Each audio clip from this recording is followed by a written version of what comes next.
to Going Places. Thanks for joining us. I hope your morning's amazing. Here's what's coming up on today's show.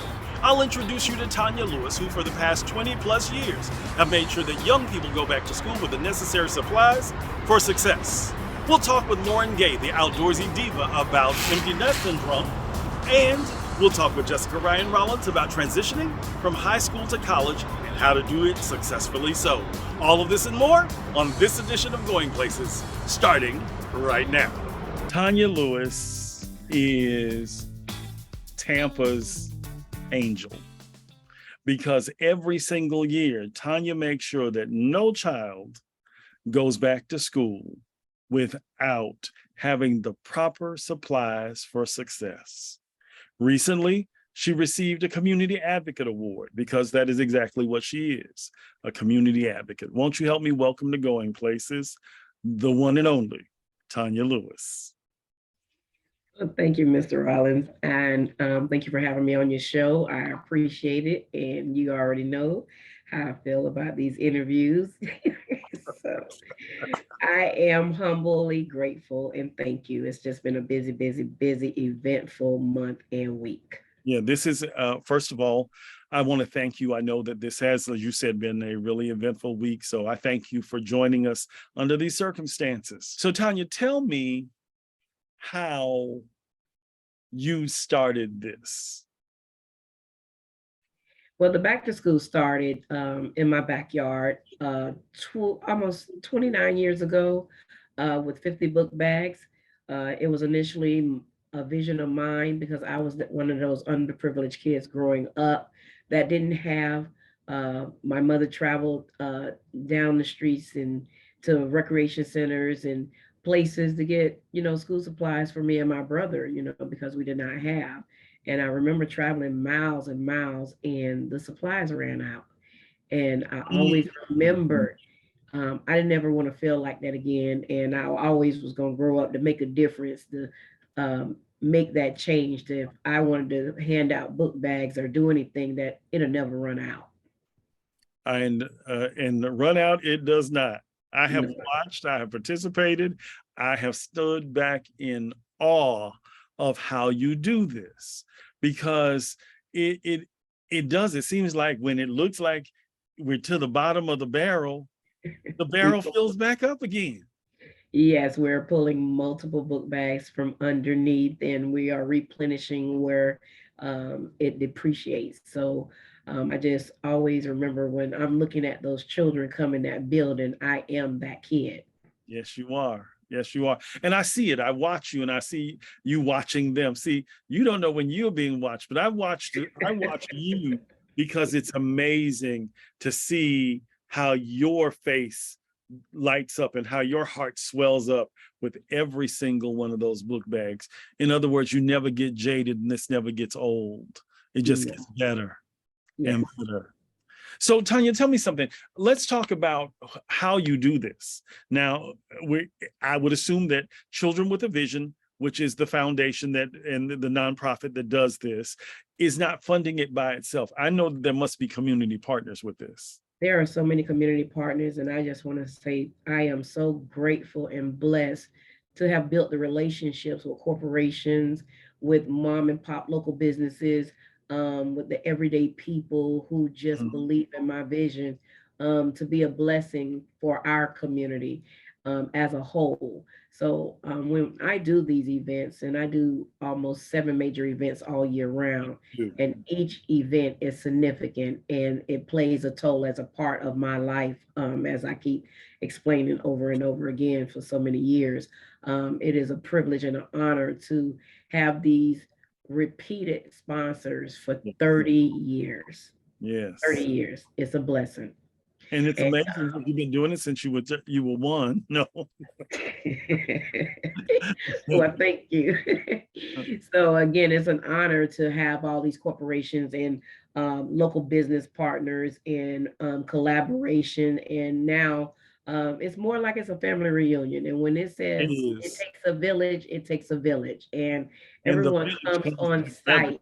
They come together for this event. and they are like family. So, we work out of love and harmony for the community and the children and the seniors, because actually the seniors have these kids in our community right now. So just to see grandmothers and um, elderly aunts and surrogate dads, granddads.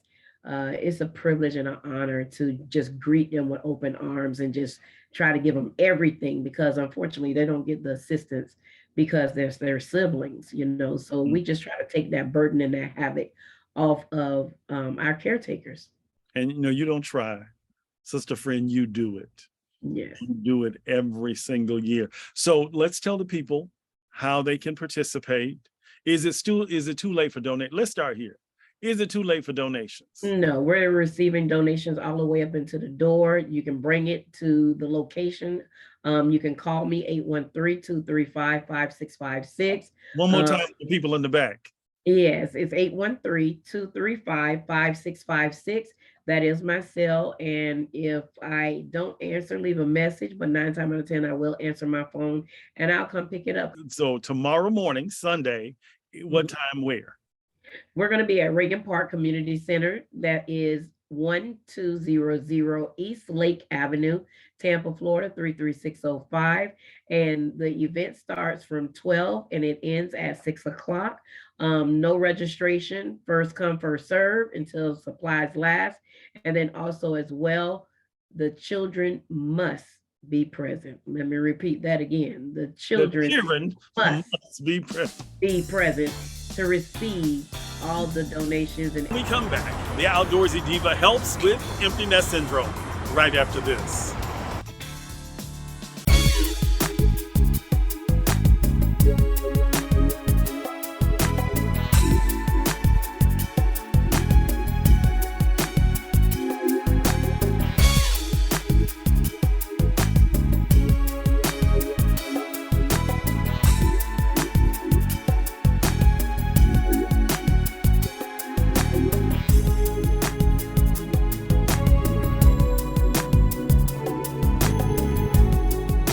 Hi, it's Ricc Rollins, and I am so excited because Ricardo's has been nominated as one of the top 10 men's stores according to the Creative Loafing Best of the Bay competition.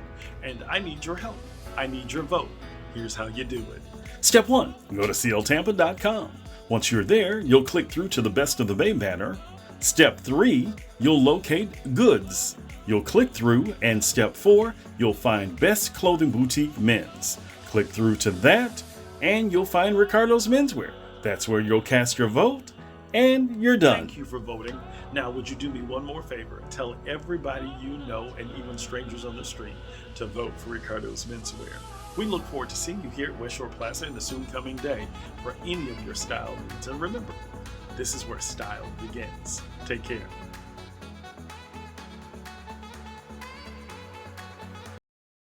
Welcome back to this edition of Going Places. Some of you will experience empty nest syndrome for the very first time. You're not sure how you're going to handle it. Well, we thought we'd help you.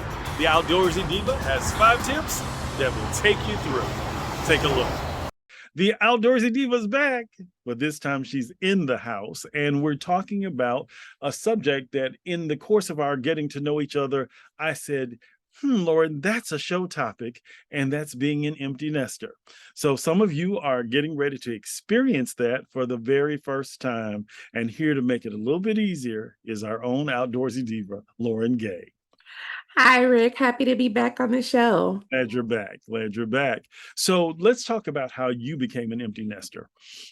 Well, my son graduated from high school in 2018, got a football scholarship, and went away to college all the way in Kentucky. So that was a huge adjustment. I'm a single mom, so he had all my time, all my attention, and all of my money too. So that was a big change for us. The pandemic brought him back like a boomerang temporarily, but even as an adult child, it's just different. And so you're still an empty nester. So with that, as you said, and see, and that's ironic because later on in the show, my own baby girl, my one and only, will be here to talk about how to prepare when it's time to make the transition. So I think that this is this is really serendipitous that this is happening. So let's get your 5 tips and see if we can help some people feel a little bit better about what's about to happen. For sure. So I think the first tip, honestly, this isn't just for parents who have kids who are going away right now. You really want to start to think about this as they become teenagers. So don't wait. Don't let empty nester syndrome sneak up on you. Like, as a parent, prepare for this. Know that it's coming. It's a part of life, it's a part of the evolution in parenthood. So expect it. The second thing is, once it happens, once we're there, as we're gearing up for this, maybe those 2 years leading up to them graduating from high school, reintroduce yourself to yourself. Oh, wow. So that means I love that. get to know you, get to know you as the individual, not the parent. What do you like? I love that one. I really do. That's a whole show that we could do. You have to do that one, Lauren. Write that down. How do we introduce ourselves to ourselves? Okay, but number 4.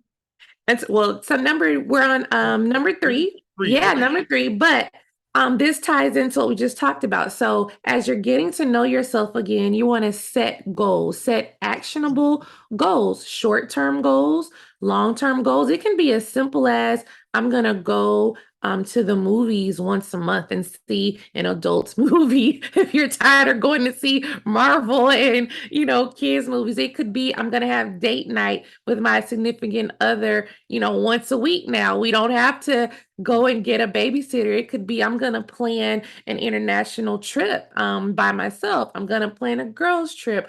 I'm gonna go on my first hike. Whatever that is, set those goals, and then to make sure that you meet your goals, start a vision board. Have, so you can have a visual and things to envision. Pinterest, your very best friend as an empty nester. You see things, pin it. Start that board of all these different things that are going to accumulate your interest. And then you have something to look forward to. Even those moments when you get sad and you miss them and they're not returning your calls and they're not answering your FaceTime, go look at that board and you be like, you know what? Here's something I can go do. Here's something I can plan. Exactly. So let's see. So that's number 3. Number 4. Number 4, be very intentional about, executing these things. So plan trips, but listen, you can still plan trips with them. They are gone, but they're not forgotten. They still love us, and you will be surprised, even with an adult child, they will still want to hang out with you on occasion. So with my son, I made it a point to ask him, okay, just give me 1 week out of your break for us to go do something. And he was totally agreeable to that. He's totally fine with that. And so you still kind of get to have that moment and that bonding, and you get to know your adult child. It's different. Once they go away, you'll be amazed how much they grow up and mature. And so getting to know them as you've reintroduced yourself to you, you get to know your adult child, because your relationship's going to change. And honestly, I think it gets better. It's a lot of fun. It's a lot of fun to parent your adult children. Okay. And number 5. Trust your parenting. You've done a great job. You've taught them everything to teach them. Yay, you. We did it. Whether they're going to school, they're getting a job, we've done it. So trust that. Trust that they've listened to you. You've given them the knowledge. And so that means you got to resist that urge to hover. Don't call them every day. Be the helicopter. Don't be the helicopter. No wake-up calls for class. No wake-up calls for practice. Resist that urge. I know it's hard. You have to let them grow up. You have to let them soar, let them thrive, let them make mistakes.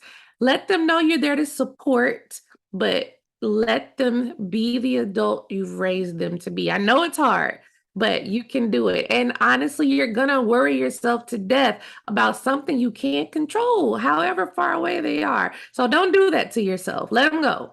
So here's my last question to you before we go. What was the first thing you did as an empty nester? Honestly, the first thing I did as an empty nester, I had my trip already booked and planned. I did a staycation first Uh-huh. at Disney World, stayed on property at the Swan and Dolphin, and I did nothing. I lounged by the pool, I caught the boat to Epcot, came back and just relaxed. And then I went to Sedona for a week-long trip by myself, drove all around northern Arizona, went to Horseshoe Bend, checked that off my list, spa time at Sedona with a Native American Navajo ritual, just rejuvenated myself. It was all about rejuvenating me and celebrating, like, yay, I did this. I've raised a good human. Okay, that was Lauren. If they don't feel better after this, then shame on them. Thank you for joining us. We'll see you the next time. I can't wait till the next time, Rick. Okay, you take care. When we come back, Jessica Ryan Rollins tells us how to transition from high school to college. And it's not just for the students, it's for the parents too. We'll be back right after this.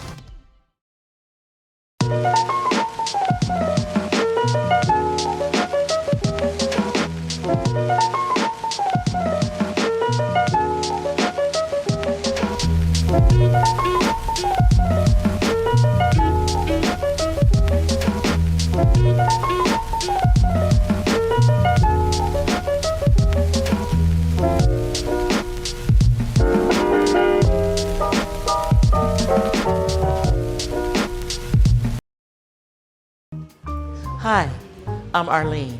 Welcome to Coffee Speaks and Tea Talks. What's your coffee saying? Whether in for business or just getting away, let Coffee Speaks and Tea Talks be a part of your day. Life is moving, visible with color, sound, and community. Enjoy a cup of coffee at Coffee Speaks and Tea Talks. Coffee Speaks and Tea Talks. Enjoy life one cup at a time.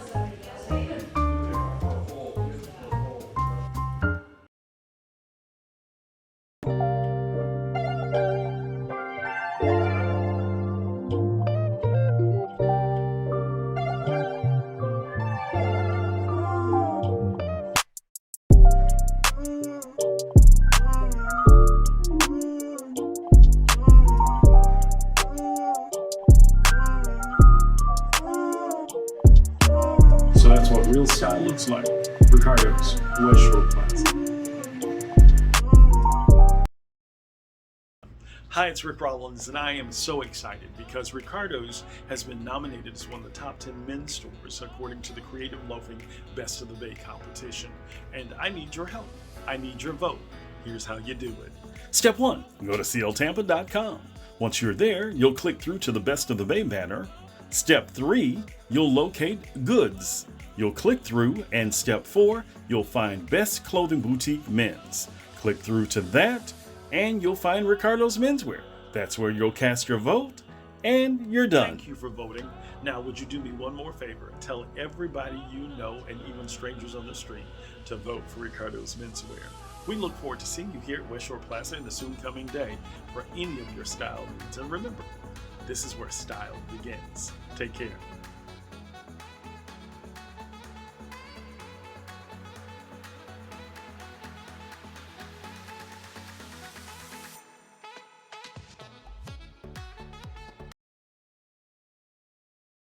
Welcome back to this edition of Going Places. I must admit that I am really excited about these next two segments. Why? Because my daughter, Jessica Ryan Rollins, is joining us. She's going to talk to us about how you transition from high school to college, not just as the child or the young person, but as the parent too. Take a look. Can I tell you that I am uber proud to introduce you to the person that is, I call her affectionately my one and only, because she is my one and only child. She is my daughter, Jessica Ryan Rollins. Jessica is a transitions coach. And what she does and oftentimes is that she will take people from one place to the next space in their lives. And we wanted to talk about, as some of you prepare to send your kids off to college, we talked with Lauren about being an empty nester. but there's some things you need to prep for. And I thought, who better to do this? And I've been telling her she should be doing this forever. I'm so glad she listened to me. Yes, I listened. Jessica Ryan Rollins, the best child in the world. Okay. Well, thank you. Thank you. So, Yes, it took some time, but I'm here now. So let's do it. so let's talk about, somebody may ask, well, how did she get to this place? How did she become a transitions coach? Let's talk a little bit about your background. Sure. So I spent about 10 years in higher education as a college advisor. I ran a living learning community with 100 engineering students as they transitioned from high school to college, and just all the things with such a challenging major and just doing life away from home. And from that, really working with, students in just the different areas. For a lot of them, they were the best and brightest in their classes, but they really struggled once they got on that college campus. So that's where this love of helping people get to the next step and being confident and having really good clarity on what they want to do and the impact that they want to make. So that has had a big impact. And so I've been able to do that with college students, my friends, colleagues as well. And I currently work in HR. So really talking a lot about how do you use your talents and your skills and your abilities to make an impact in the organization and just your overall career. Oh, wow. And I will say that I am probably so proud of her I was sitting here smiling, like, okay, act like you don't know her, act like you don't know. Well, that's too hard to do. So let's talk about this. I've been saying to you that there's a book you should write, 101 things that your mama will never tell you about college, but I will. Yes. And so tonight we're going to go into 5 of those things that we think that, as Lauren talked about, empty nesters, parents have got to now understand, but there's a preparation that has to happen on both parts as they prepare to leave to go away to college or to do life. So right. They decided to take, what did that Obama girl take? She took what was that? Gap year. She took a gap year. Year. Okay, so let's talk about this. You got 5 tips for me? Yes. Okay, let's the first one. Yeah, the biggest one is you got to get organized. So the college admissions process is very overwhelming. And so there's so many choices, so many schools, so many things going on. So the first thing is you want to get organized. And by that, I mean, you want to make a really big checklist and then have a calendar so that you can have all of your requirements needed to get into those colleges. You want to have those deadlines, any important dates coming up for maybe your ACT or SAT. You don't want to be surprised, right? So if we can take some of the surprise out of it, that will help your student to be less overwhelmed as they're tackling the college application process. If they're less overwhelmed, you'll be less overwhelmed and stressed. Yes. And we're going to talk about stress management a little bit later, but that they'll be, because now you had a plan and you have a process. Yes. I always like to say, stay ready so you don't have to get ready, right? So this is that first step of really helping them plan for the future that they want and to making sure that anything that is thrown their way, they have a plan in place and that they feel really confident in that next step. You always got to have a plan. That's right. So that takes us to step number 2. What a great segue. And that's Adulting 101. Right. So I always say, for me, I'm 36, right? I always, after 35, you can start forgetting, but adulting is hard at any age, right? So imagine having to do it for the first time, at 18 years old or 19 years old. So I always say the biggest thing is help them get ready for what life is going to be when they leave, right? So some of those things include, do they know how to do their laundry? I've seen many laundry machines in residence halls breaking because no one taught that child how to do laundry. So first step is making sure that they know how to do their laundry.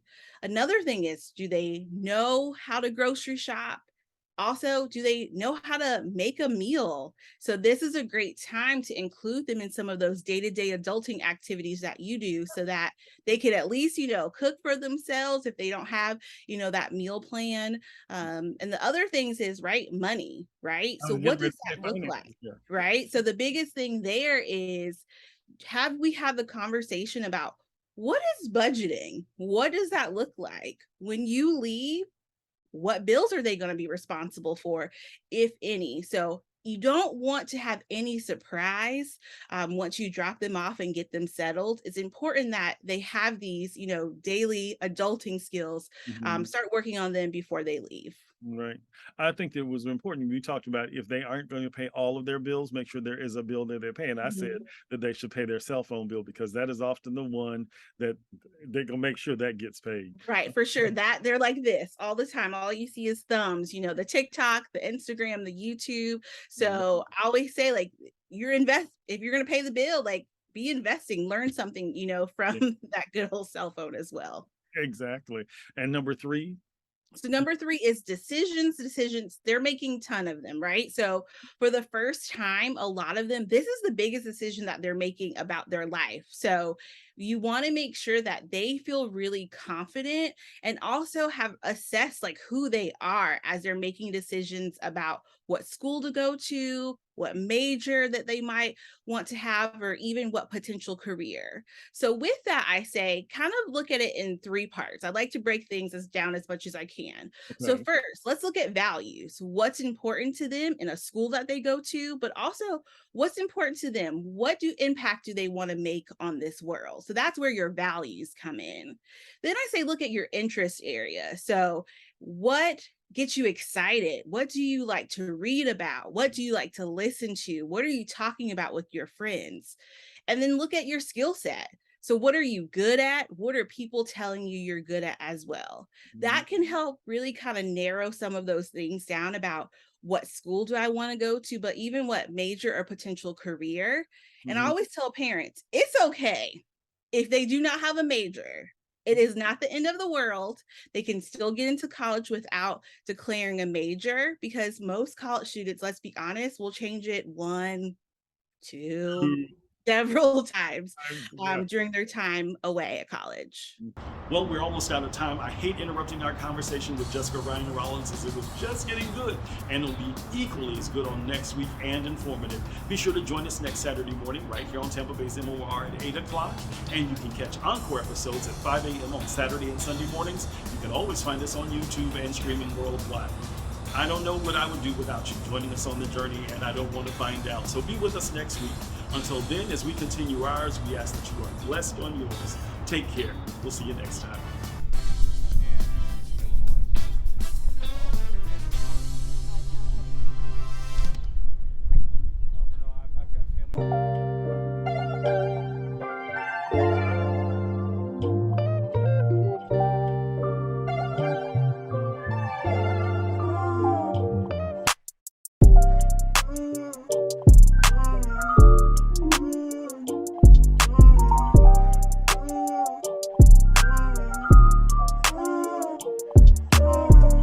Real style looks like. Ricardo's West Shore Classic.